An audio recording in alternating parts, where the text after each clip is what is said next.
All right, this time, I'd love to start off this segment by singing that old classic song, you know, the one, I Don't Want to Set the World on Fire. They use it as the opening theme to Fallout 3, signifying the collapse of civilization. I give you, from the New York Post, Las Vegas official accused of killing reporter will remain in office and get paid. Let me slow down there. This man wasn't just accused of killing, he was arrested and charged for the murder of a journalist and will keep his job as an elected Democratic official, and they will keep paying him. I just wow. Look, I'm all about innocent until proven guilty. And I said that to this guy, show me the proof. But he was denied bail. Okay, so let me I just got to simplify it here. When you're denied bail, we have a conundrum when it comes to the right to the presumption of innocence. And it's that if there is a preponderance of evidence that you are a violent individual who will hurt others, then we do say, upon due process, we can hold you until we figure this thing out. Which is why, even though I actually am a fan of bail reform and getting rid of cash bail, still think if the accusation with a preponderance of evidence, an indictment, shows violent behavior, then we say, I'm sorry, dude. And this means, and I know it is messed up, you lose your job and a bunch of bad things happen. I don't like that innocent people get put in jail. I'd also like to find a way to solve these problems and make sure that innocent people aren't harmed. Maybe there should be some kind of protection act that you can come back to your job, or it's hard to do because you're dealing with the private sector. But here's a guy who was denied bail in the murder of a journalist, Democrat, keeps his job, keeps getting paid. Man, you just love to see it. In the meantime, it does bring up a very important concept that I think men on the left should hear, that you can run for office and retain office in jail. And you know what that means. To all of our friends on the left who are cheering for the indictment of Donald Trump and praying for his arrest, that won't stop him from doing anything. In fact, I'd imagine arresting Donald Trump would only make him more likely to run. And we have seen throughout history the bad and the good. There have been many bad people who've been arrested, gotten out, and then ran for office, and it helped them. And there have been many good people who were locked up and then, ended up coming out, running for office, and becoming prominent political figures. When a machine tries to persecute and prosecute, they sometimes just make a living martyr, a symbol of some kind of anti-establishment idea, which then brings us to revolution. I'll put it that way. Sometimes it's good. Sometimes it's really, really bad. So going after Trump may not work the way people think it will. But we do have more and more data coming out talking about the likes of civil war, which brings me back to the original story.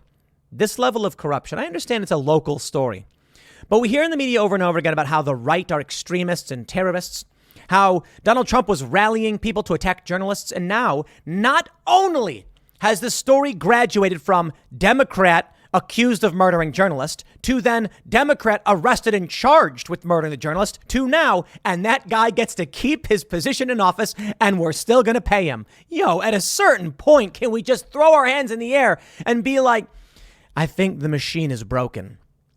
They're going to go after Trump. They went after Bannon. Right now, there's speculation because Trump flew to D.C. that he could be answering an indictment or answering questions or something may be happening. Fine. The only move they have is that if they do charge Trump, it will be over destruction or manipulation of official records. And they're going to try and argue that now he's ineligible to be president. But my friends, PolitiFact says the Constitution does not say that. Many people pointed out this law when Hillary Clinton destroyed her server and all that stuff, or when her people did. She instructed it. Who knows? The point is, they said, she destroyed records, therefore she can't hold office. The argument is the Constitution doesn't say it. So can there be a statutory law passed saying that you can't hold office if you did this thing? Maybe. You got that guy, Coy Griffin. He was removed from office under the 14th Amendment because they say he was engaged in insurrection against the U.S. government. Okay. Well, this guy gets to keep his office, but that guy doesn't. This is going to be really interesting, my friends. So let's take a look. Before we get started, head over to timcast.com to become a member and support our work directly. As a member, you'll get access to all of our awesome shows, notably the Timcast IRL Uncensored show. Just click the Timcast IRL podcast down here on the website. And you can't see it on the screen because I'm blocking it. But we do Monday through Thursday, uncensored, not so family-friendly shows, a lot of swearing. And as a member, you're supporting our work, allowing us to keep doing what we're doing. And you get to watch those shows as well as the Cast Castle vlog. And Tales from the Inverted World's got some members-only stuff. I think we're going to be launching some Pop Culture Crisis members-only stuff, but really could use your support. It supports our journalists. Let's jump over to this first story. So smash that like button, subscribe to this channel, share the story with your friends, post this wherever you can. Here we go. An elected official who allegedly murdered an investigative reporter in Las Vegas will remain in office for months and still get paid while he sits in prison. I'd love to just point out how many people get arrested and then keep their jobs. Some people do if it's a high-profile job, but there are many working-class people who are wrongly arrested, don't show up for work the next day, get fired, get out of jail a week later being like, I didn't do anything wrong, and they wrongly arrested me, and they're like, oh, sorry, we hired someone else, no call, no show. Sucks how that works, doesn't it? Clark County Public Administrator Robert Tellis was denied bail last week after he was charged in the stabbing death of Jeff German, a Las Vegas Review-Journal journalist who had been probing Tellis's alleged misconduct in office. I just want to point out, too, this is a journalist going after a Democrat. But as he waits behind bars, a county leader said Tellis will keep getting paid. For now, he's still an elected officer, and he'll get paid while he's in jail. Segerblom said voters have the option to recall Tellis, who lost a Democratic primary in June, but 100,000 signatures are required to put the ballot initiative forward. Come on! That's amazing. There is the possibility that Tellis could resign. We can take the scope of work away from him, but as far as of him having the title and getting the salary, it is that way because the voters picked him. Hey, fair point. I think that's a fair point. They should not just be able to remove someone from office if they're charged with a crime. Otherwise, the executive branch could just charge you with the crime and then remove you. You see how that works? Tellis is reportedly paid $130,000 annually. County officials have stressed they have already taken some action against Tellis, including prohibiting him from Clark County facilities. The county also said it told its staff to no longer report to him a couple months ago, which will continue until a new administrator starts following the November election. Now, this is tough. Fair point. If I elect somebody and then cops can just remove him, then you live in a banana republic. At the same time, let's be real. When someone is criminally charged, anyone for any reason, they're getting removed from whatever it is they're doing, period. If you are denied bail, you had a bail hearing, they say, here's what we think happened. Here's our preponderance of evidence. We think remand is necessary. Judge then says, I go ahead and agree. That's part of your due process. And in that, you are now removed from public work. So why is this guy so special? That being said, it also means that should Trump get arrested, he can still run for office. So while this guy waits in jail, innocent until proven guilty, he'll keep getting paid. Special privileges, am I right? We have this story from Mediaite. Half of Republicans believe a total breakdown of law and order and civil war is imminent. Oh, wow. Well, okay.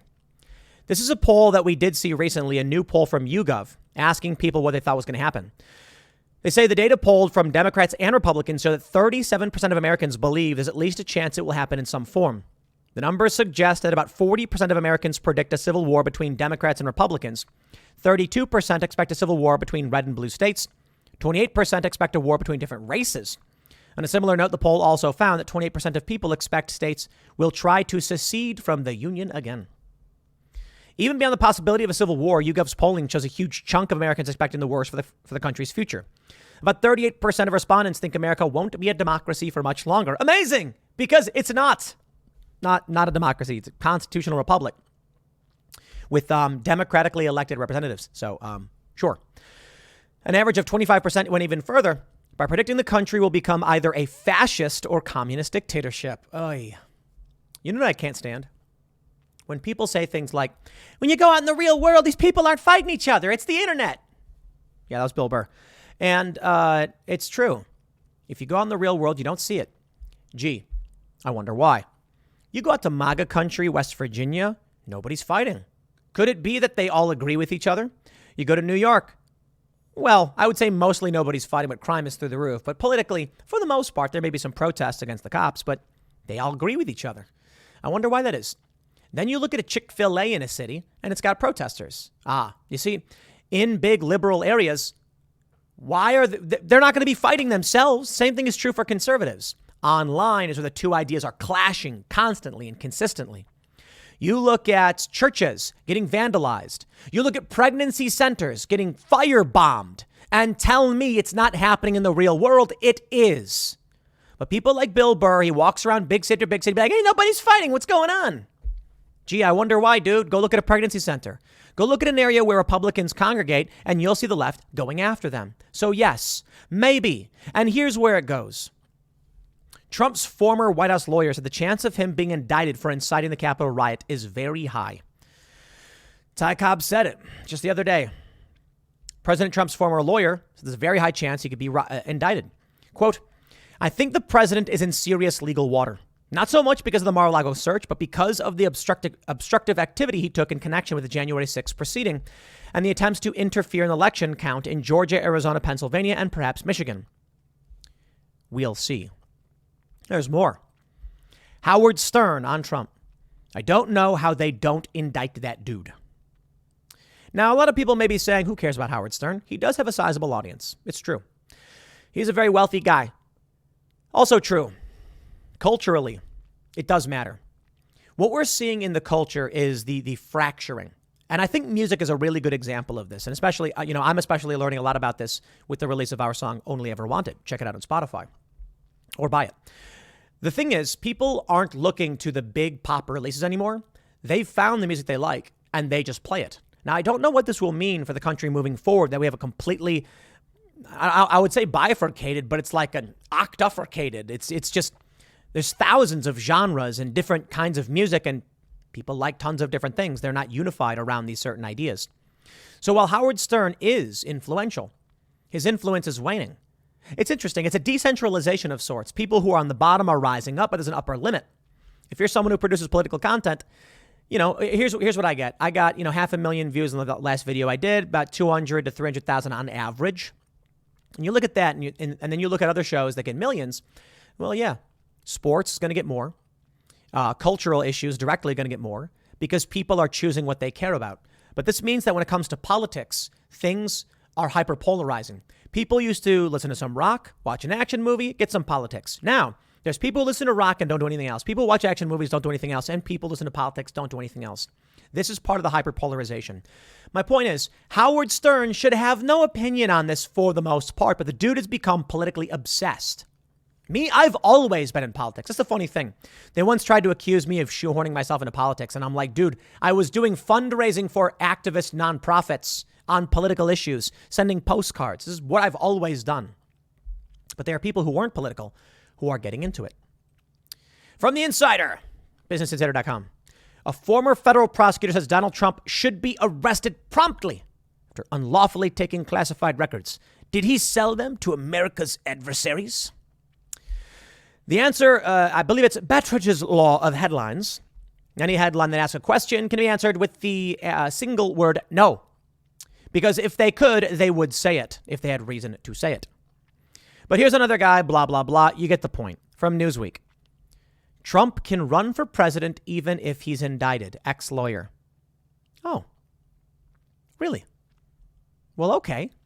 Now we're getting interesting. An ex-lawyer for President Trump campaign said in an interview Wednesday that if Trump is indicted by the DOJ, he will run for president. The comments from attorney Joe DiGenova were made on Newsmax's Greg Kelly reports and came as the Department of Justice is investigating Trump over the possible mishandling of classified documents.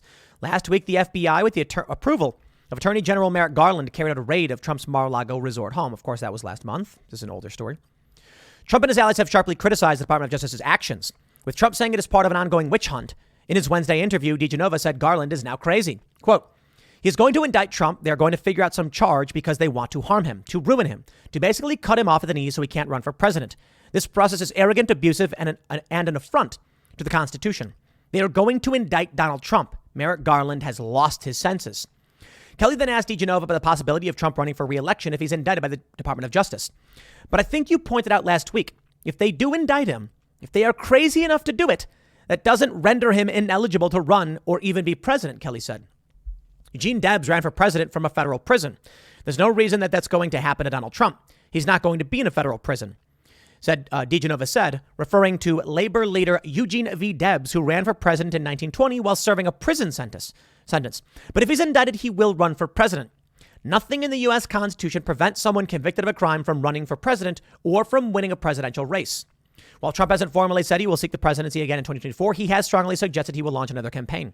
Trump signaled he would run again in an interview in July when he stated that it would be very hard for him not to do so. Last week, the state attorney for Palm Beach County, Florida, said that Trump has to be worried about the mole within Mar-a-Lago that may have informed investigators about the ex-president's alleged mishandling of documents. They had someone on the inside who knew that Trump was allegedly lying about the possession of these documents and knew where it was located inside that safe, the prosecutor Dave Ehrenberg said.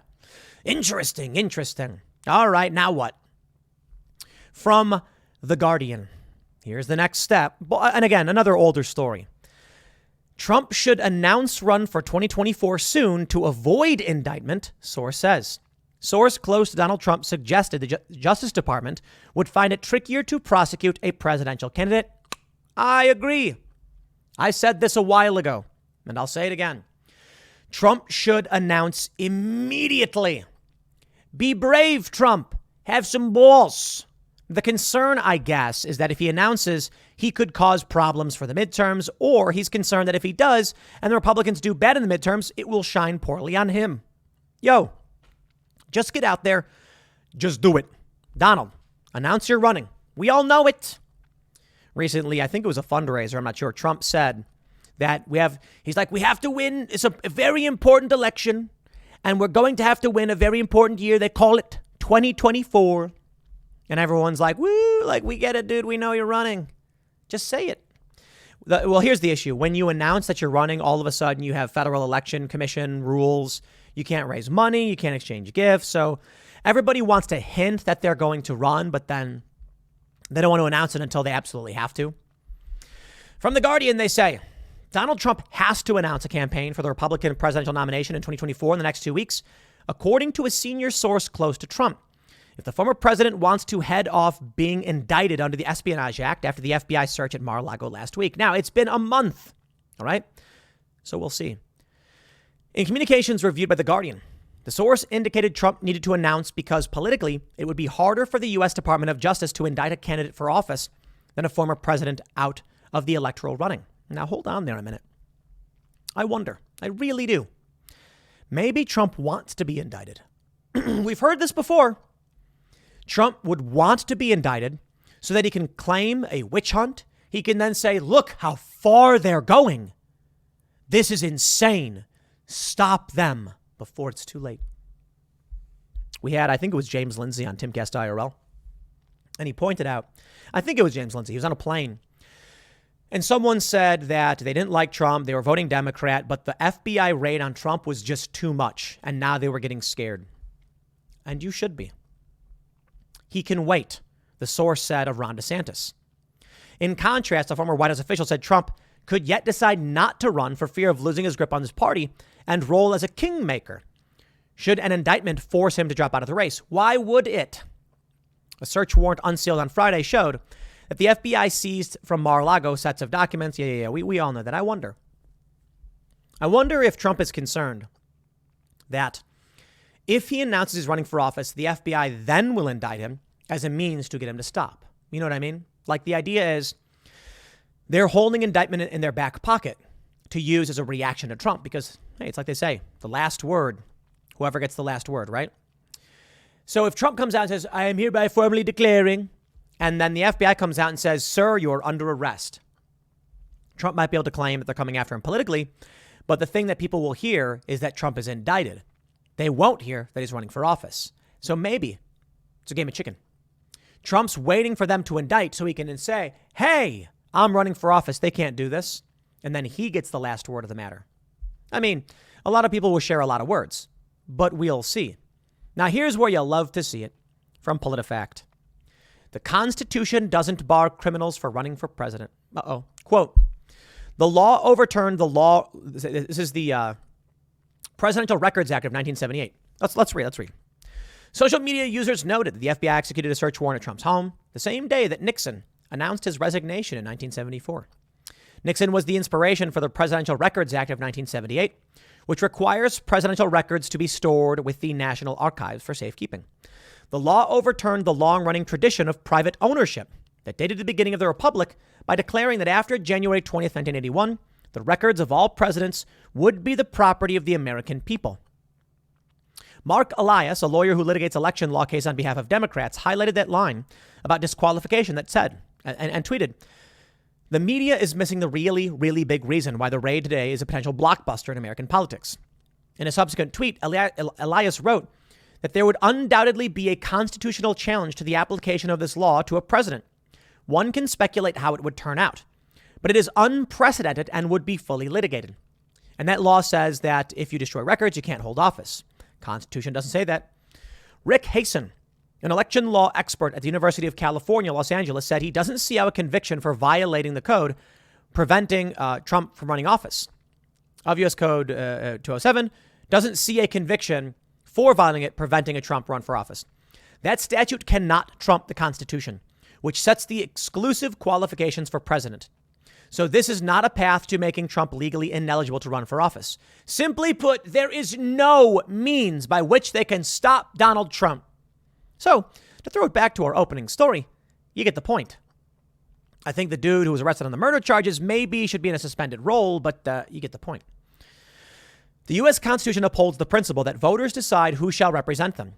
The Constitution says only natural-born citizens or U.S. citizens who are at least 35 years old and have been a resident of the U.S. for at least 14 years can run for president. Previous Supreme Court rulings hold that a state cannot prohibit indicted or convicted felons from running for federal office, and Congress cannot add qualifications to the office of the president. Someone could use the record statute to attempt to challenge Trump's potential run for office. Oh, and they will. And the courts would then rule on the constitutionality of this bid. Democrat lawyers would agree it would make it to the Supreme Court, and the Supreme Court would toss it out. Convicted felons have run for president and lost. Lyndon LaRouche was convicted in 1988 of tax and mail fraud conspiracy and ran for president multiple times between 1976 and 2004. Eugene Debs, convicted of violating the Espionage Act of 1917 for anti-war speech, was in a federal prison when he ran for president as a socialist in 1920. Debs' supporters handed out campaign buttons for prisoner 9653. Ooh, creepy. While it's legally possible to run for office behind bars, it would pose some political challenges in terms of limiting a candidate's ability to fundraise or hold rallies. Not for Trump. They'd spam message you being like, Trump is rotting away in prison, end the travesty. And then the Democrats would be like, they're trying to get a criminal out of jail. You have to vote against him. Man, things are falling apart and falling apart fast. Proving a case under the records law involves specific criteria. That's right. Not only is it a dumb long shot with no constitutional basis, the likelihood they actually convict him on this is slim to none. The indictment is to smear Trump. But will he even be the presidential nominee? Or will the indictment be the reason he's not? Predict It Now believes it will be Ron DeSantis. You know, it's hard to say, man. I lean towards DeSantis. I do. For one reason. Military experience. Hands down. Sorry. Have a nice day. But hold on. I know. I got to clarify this. In April or so, I said I like DeSantis over Trump. Then Trump came out and said, we're going to fire everybody. Okay, he didn't really say it, but the story was behind the scenes, that's what he was planning. And then I said, okay, Trump, that's it right there. You got me. Then Ron DeSantis actually took action against a woke DA, suspending him using his executive powers. And I said, well, maybe, man, maybe. I like Trump for a lot of reasons. I'm on the fence between the two of them. I'll tell you this, Trump, you know, Carl Benjamin put it interestingly. He's got to finish his narrative arc. Trump set out to do something. We want to see him do it. Yeah, something about the bull rampaging through the ivory tower is appealing. But as time goes on, and I see what Ron DeSantis does, DeSantis pushes back. So after I'm saying, like, maybe it's got to be Trump to fire everybody, people pointed out, yeah, but he didn't. He didn't fire everybody. So why would he be the right choice? And I'm like, we've got something better in Ron DeSantis in a lot of ways. I guess people really want to see a Trump DeSantis ticket followed by, 2 more terms of DeSantis. Rick Santorum, he said, it's wishful thinking to think you'll get 3 Republican terms. I think he's right. So I kind of feel like Ron DeSantis is a powerful opportunity. It's split, though.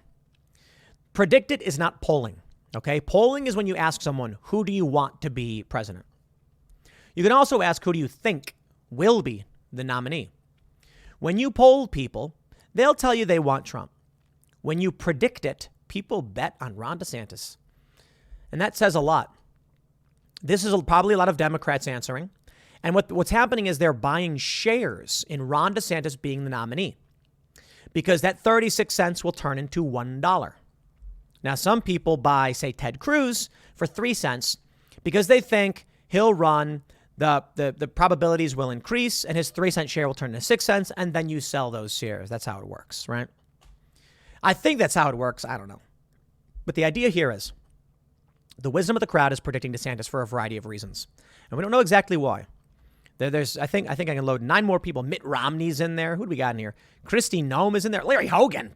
Oh, come on. I really don't see that happening. Even Trump Jr. and Tucker Carlson are in there. No, I'm thinking it might be DeSantis. It might be DeSantis, and it may be because they use the power of law enforcement to smear Donald Trump, and they've been doing it. It's hard to know, man. Some people think DeSantis is too good to be true, that he's whispering all of these sweet nothings into your ears.